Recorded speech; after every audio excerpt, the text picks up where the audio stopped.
Welcome guys. இன்றைக்கி நம்ம வீடியோவில் பயோமெக்கானிக்ஸில் மசில் ஃபங்க்ஷன் பற்றி டீட்டெயிலாக பேச போகிறோம். இப்போ மசிலில் பார்த்தோம் அப்படின்னா 2 காம்போனன்ட் இருக்குது. ஒன்று எலாஸ்டிக் காம்போனன்ட், இன்னொன்று கான்ட்ராக்டில் காம்போனன்ட். இதில் எலாஸ்டிக் காம்போனன்ட் டெவலப் பண்ணக்கூடிய டென்ஷன் பேசிவ் டென்ஷன் அப்படின்னு சொல்லுவோம். நம்ம மசில் ரெஸ்ட்டில் இருக்கும்போது எலாஸ்டிக்காக இருக்கும், அப்போ உருவாகக்கூடிய டென்ஷன் பேசிவ் டென்ஷன். அடுத்ததாக கான்ட்ராக்டில் காம்போனன்ட்ஸ் எலமெண்ட்ஸ்லேருந்து வரக்கூடிய டென்ஷன் ஆக்டிவ் டென்ஷன். ஸோ ஒவ்வொரு மசிலையும் பார்த்தோம் அப்படின்னா பேசிவ் டென்ஷனும் இருக்கும், ஆக்டிவ் டென்ஷனும் இருக்கும். இது ரெண்டையும் சம் பண்ணால் தான் ஒரு மசிலுடைய டோட்டல் டென்ஷன் நமக்கு தெரியும். ஸோ பேசிவ் டென்ஷன் எப்போ உருவாகும் அப்படின்னா மசில் லென்த்தனாக இருக்கும்போது, இப்போ நீளமாக இருக்கும்பொழுது பேசிவ் டென்ஷன் இருக்கும். ஆக்டிவ் டென்ஷன் அப்படிங்கிறது மசில் ஷார்டன் ஆகும்போது வரும். ஸோ இந்த ஆக்டிவ் டென்ஷன் ரெண்டு ஃபேக்டர் டிபெண்ட் பண்ணியிருக்கு. ஸோ ஃபஸ்ட்டு பார்த்தோம்னா மெக்கானிக்கல் ப்ராப்பர்ட்டிஸ், ஒரு சில ப்ராப்பர்ட்டிஸை டிபெண்ட் பண்ணியிருக்கும். அதே போல் ஒரு சில ஃபேக்டர்ஸ் அப்படிங்கிறது இதில் எது சொல்லலாம் அப்படின்னா எவ்வளோ நம்பர் ஆஃப் மசில்ஸ் வந்து ஆக்ட் ஆகுது, எவ்வளோ ஃப்ரீக்வன்சியில் நமக்கு ஸ்டிமுலஸ் கிடைக்கிது, அந்த மோட்டார் யூனிட்டோட சைஸ் என்ன, இந்த மாதிரி சின்ன சின்ன ஃபேக்டர்ஸ், இதெல்லாம் நியூட்ரல் ஃபேக்டர்ஸ் அப்படின்னு சொல்லுவோம். இவங்கெல்லாம் நமக்கு ஆக்டிவ் டென்ஷனை நிர்ணயம் பண்ணுறாங்க. ஓகேவா? அதே போல் மெக்கானிக்கல் ப்ராப்பர்ட்டிஸ் ஒரு சிலது இருக்குது. அதில் isometric length tension relationship, force velocity relationship அப்படின்னு சொல்லுவாங்க. ஓகே, இப்போ ஆக்டிவ் டென்ஷனை டிட்டர்மைன் பண்ணக்கூடிய one of the mechanical property isometric length tension relationship.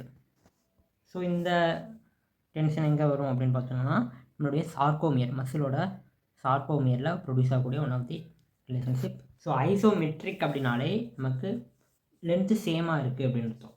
So length சேமாக இருக்குது அப்படின்னா சார்கோமியரில் எந்த ஒரு லென்த்தும் சேஞ்ச் ஆகலை, ஆப்டிமல் சார்கோமியர் லென்த்தில் தான் இருக்காங்க.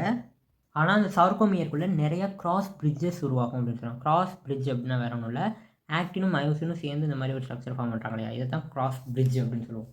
ஸோ ஐசோமெட்ரிக் அப்போ நமக்கு டென்ஷன் டூன் அதிகமாக இன்க்ரீஸ் ஆகும்போது நிறைய கிராஸ் பிரிட்ஜஸ் உருவாகும். பட் மசிலில் எந்த ஒரு கான்ட்ராக்ஷனும் இருக்காது, சேம் லென்த்தில் இருப்பாங்க, ஆனால் நிறைய கிராஸ் பிரிட்ஜஸ் உருவாகிறது தான் ஐசோமெட்ரிக் லென்த் டென்ஷன் ரிலேஷன்ஷிப்பில் வரும். ஸோ இது மேக்ஸிமம் எந்தெந்த ஜாயின்ட்ஸ்லாம் எந்தெந்த மசிலெலாம் வரும் அப்படின்னு பார்த்தோன்னா 2 ஜாயிண்ட்டு அல்லது 2க்கும் மேற்பட்ட ஜாயிண்ட்டை எந்தெந்த மசில்லாம் கிராஸ் பண்ணி வருதோ அதிலலாம் இந்த மாதிரி ஒரு டென்ஷன் க்ரியேட் ஆகும். இதே டைப்பிக்கல் மசில்ஸில் பார்த்தோம்னா ஆக்டிவ் இன்சஃபிஷியன்சி அப்படின்ற ஒரு ப்ராப்பர்ட்டி இருக்குது. ஆக்டிவ் இன்சஃபிஷியன்சி அப்படின்னா நமக்கு மசிலோடைய டார்க் வந்து ரெடியூஸ் ஆகும். ஏன் அப்படின்னா அட் அ டைமில் 2-3 ஜாயிண்ட்டில் இந்த மசில் கான்ட்ராக்ட் ஆகுது. அப்படி இருக்கும்போது இந்த மசிலோடைய டார்க் வந்து கம்மியாகும். இந்த மசில்னால் ப்ரொடியூஸ் பண்ணக்கூடிய டார்க் ரொம்ப டிக்ரீஸ் ஆகிரும். அதை ஆக்டிவ் இன்சஃபிஷியன்சி அப்படின்னு சொல்லுவோம். இது ஒரு mechanical property, length tension relationship. அடுத்ததாக ஃபோர்ஸ் வெலாசிட்டி ரிலேஷன்ஷிப் அப்படின்னு இன்னொரு மெக்கானிக்கல் ப்ராப்பர்ட்டி. ஆக்டிவ் டென்ஷன் உருவாக்குறதுக்கு ஃபோர்ஸ் வெலாசிட்டி ரிலேஷன்ஷிப் அப்படின்னு இன்னொன்று இருக்குது. ஸோ இதில் வெலாசிட்டி அப்படின்றது, ஸோ நம்ம மசில் வந்து எவ்வளோ வேகமாக எவ்வளோ ஸ்பீடாக கான்ட்ராக்ட் ஆகுது, அதோடைய கிராஸ் பிரிட்ஜஸ்லாம் ரீஃபார்ம் ஆகுது எவ்வளோ நேரத்தில் அப்படிங்கிறத பார்க்குறது. ஸோ எவ்வளோ ஸ்பீடில் கான்ட்ராக்ட் ஆகுது, எவ்வளோ ஃபோர்ஸ் ப்ரொடியூஸ் ஆகுது, ஸ்பீடு வித் ஃபோர்ஸ். இப்போது இந்த மசிலை நான் இப்படி கான்ட்ராக்ட் பண்ணுறேன், எஃப்டிபி எஃப்டிஎஸ் கான்ட்ராக்ட் பண்ணுறேன் அப்படின்னா எவ்வளோ நேரத்தில் பண்ணுறேன், அதாவது எவ்வளோ ஸ்பீடில் பண்ணும்போது எவ்வளோ ஃபோர்ஸ் எனக்கு கிடைக்கிது, இது ரெண்டையும் சொல்கிறது தான் ஃபோர்ஸ் வெலாசிட்டி ரிலேஷன்ஷிப். இப்போது நம்ம கான்சென்ட்ரிக் கான்ட்ராக்ஷன் அப்படின்னு என்னென்னு சொல்ல போகிறோம். கான்சென்ட்ரிக் கான்ட்ராக்ஷன் அப்படின்னா மசில் ஷார்டன் ஆகுது. ஷார்டன் ஆகும்போது டென்ஷன் இன்க்ரீஸ் ஆகும்.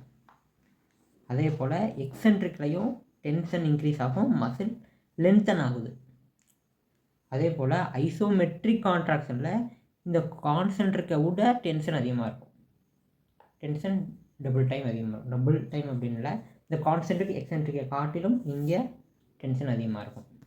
ஓகே கைஸ், இன்றைக்கி நம்ம வீடியோவில் மசில் ஃபங்க்ஷனில் எலாஸ்டிக், அதாவது பேசிவ் டென்ஷன் ஆக்டிவ் டென்ஷன் ரெண்டை பற்றியும் டீட்டெயிலாக பேசியிருக்கோம். ஆக்டிவ் டென்ஷனில் என்னென்ன மெக்கானிக்கல் ப்ராப்பர்ட்டிஸ்லாம் இருக்குது, என்னென்ன ஃபேக்டர்ஸ்லாம் தேவை அப்படின்றதெல்லாம் பேசியிருக்கோம்.